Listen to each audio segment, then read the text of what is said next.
The American Recovery and Reinvestment Act that I will sign today, a plan that meets the principles I laid out in January, is the most sweeping economic recovery package in our history. It's the product of broad consultation and the recipient of broad support from business leaders, unions, public interest groups, from the Chamber of Commerce and the National Association of Manufacturers, as well as the AFL-CIO, from Democrats and Republicans, mayors as well as governors. It's a rare thing in Washington for people with such diverse and different viewpoints to come together and support the same bill. Now, what makes this recovery plan so important is not just that it will create or save 3.5 million jobs over the next 2 years, including 60,000 plus here in Colorado. It's that we're putting Americans to work doing the work that America needs done, work that will bring real and lasting change for generations to come. Because we know we can't build our economic future on the transportation and information networks of the past. We are remaking the American landscape with the largest new investment in our nation's infrastructure since Eisenhower built an interstate highway system in the 1950s. We're taking the most meaningful steps in years towards modernizing our healthcare system.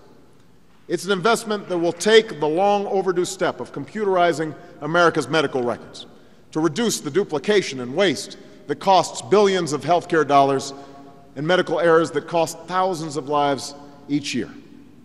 Further, thanks to the actions we've taken, 7 million Americans who lost their health care along the way will continue to get the coverage they need, and roughly 20 million more Americans can breathe a little easier knowing that their health care won't be cut due to a state budget shortfall.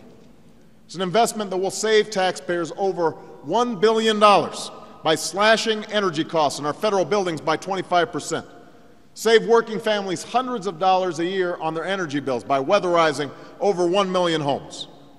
And it's an investment that takes the important first step towards a national transmission superhighway that will connect our cities to the windy plains of the Dakotas and the sunny deserts of the Southwest. As important as the step we take today is, this legislation represents only the first part of the broad strategy we need to address our economic crisis. In the coming days and weeks, I'll be launching other aspects of the plan. We will need to stabilize, repair, and reform our banking system and get credit flowing again to families and businesses. We will need to end the culture where we ignore problems until they become full-blown crises, instead of recognizing that the only way to build a thriving economy is to set and enforce firm rules of the road.